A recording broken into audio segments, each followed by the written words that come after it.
नमस्कार, मी सौरभ नाईक. विषयांच्या आजच्या भागात तुम्हा सगळ्यांचं मनपूर्वक स्वागत.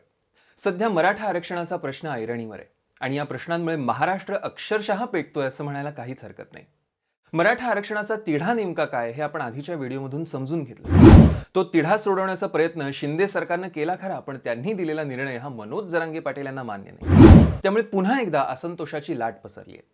ह्या सगळ्यात प्रामुख्याने एक मुद्दा उपस्थित होतो, तो म्हणजे मराठा समाज हा खरंच कुणबी आहे का?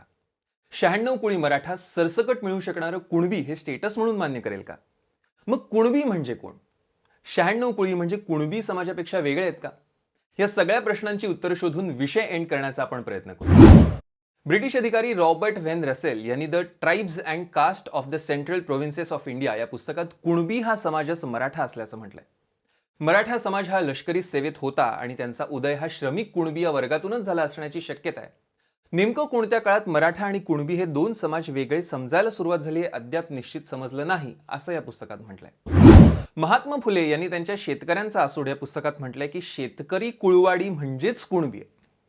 संत तुकाराम महाराजांच्या बरे देवा कुणबी केलो नाही तरी दंभे असं तो मेलो या अभंगाचा संदर्भ घेऊन तुकोबा हे शेतकरी कुणबी होते असं म्हटलंय. छत्रपती शाहू महाराज यांनी असं म्हटलं होतं, मराठ्यांचे धंदे दोन, शेतकी आणि शिपाईगिरी. कुणब्यांचा शेतकी एकच, असे आम्ही वर म्हणालो. यावरून मराठे हे कसब्यात राहणारे आणि कुणबी गावखेड्यात राहणारे हे सिद्ध होते. पण या दोघांचा इतका एकजीव झालाय की धंद्याच्या दृष्टीनं त्यांच्यात भिन्न कल्पने केवळ अशक्य. 100 वर्षात म्हणजे तिसऱ्यांच्या पिढीत मराठ्यांचा कुणबी आणि कुणब्याचा मराठा म्हणजेच शेतकऱ्यांचा राजा आणि राजाचा शेतकरी अशी उलटापालट निदान महाराष्ट्रात तरी गेल्या 2000 वर्षात बेमालूमपणे चालू आहे. तत्कालीन ब्रिटिश सरकार आणि हैदराबाद संस्थांनी 1931 मध्ये जातनिहाय जनगणना केली. सध्याच्या महाराष्ट्राच्या भौगोलिक क्षेत्रातील मराठा आणि कुणबी समाजाची लोकसंख्या अनुक्रमे 16.29% आणि 7.34% होती. 1931 ते 1945 या कालावधीत बहुतांश कुणबी समाजानं स्वतःला कुणबी म्हणणं बंद करून मराठा असं संबोधण्यास सुरुवात केली. मग प्रश्न असा उपस्थित होतो, ज्याबद्दल आपण सुरुवातीला सुद्धा बोललो, की सरसकट सगळे मराठे आणि विशेषतः 96 कोळी मराठे आपल्याला मिळू शकणारं कुणबी हे स्टेटस स्वीकारणार का? 96 कोळी हे खरंच कुणबी आहेत का? महाराष्ट्रात सातवाहन, वाकाटक, कूर, भोज, राष्ट्रकूट, शिलाहार, चालुक्य, कदंब, मानांक आणि यादव हे सर्व क्षत्रिय राजवंश होऊन गेले. त्याचे कुल संबंधित आणि वंशज हे देखील क्षत्रिय होते आणि याच वंशजांना महाराष्ट्रात महारथी किंवा मराठा असं संबोधलं गेलं. याच वर्गाचे दोन प्रमुख वंश आहेत, चंद्रवंश आणि सूर्यवंश, आणि या दोन वंशात मराठ्यांची 96 कुळांची म्हणजे कुटुंबांची विभागणी झाली आहे. त्याच कुळांना 96 कुळी असं म्हणतात.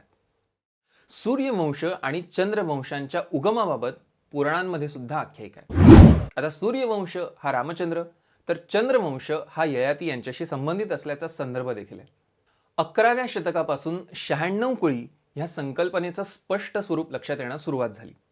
सैन्यात नसलेले मराठे शेती करत किंवा मग सैन्यात भरती होणारा समाज हा कृषक समाजातून येत असे. याचाच अर्थ असा की मराठे हे आधी शेतकरी होते आणि मग नंतर ते क्षत्रिय होते. व्यवसायाच्या आधारावर त्यांना मराठा, क्षत्रिय आणि कुणबी असं वर्गीकरण झालं. 96 कोळी मराठ्यांबद्दल इतिहासात नोंदी असल्या तरी सध्या सरकार दरबारी 96 कोळी मराठा असा या समाजाचा उल्लेख केला जात नाही. 96 कोळी ही कागदोपत्री जात नाही. शाळेच्या दाखल्यावरही अनेक लोक फक्त मराठा असा उल्लेख करतात. 96 कोळी मराठा ही जात नसून ती कुटुंबांचा समूह आहे.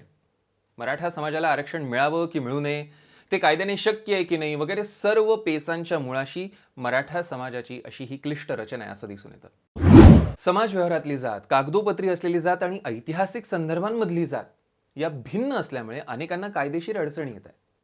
या सर्व प्रश्नांची उत्तरं दिल्याशिवाय मराठा आरक्षणाचा निकाल कोर्ट लावू शकणार नाही असं दिसतंय. तुम्हाला नेमकं काय वाटतं? कमेंट करून नक्की कळवा आणि सबस्क्राईब करायला विसरू नका. सागर व्यासपीठ.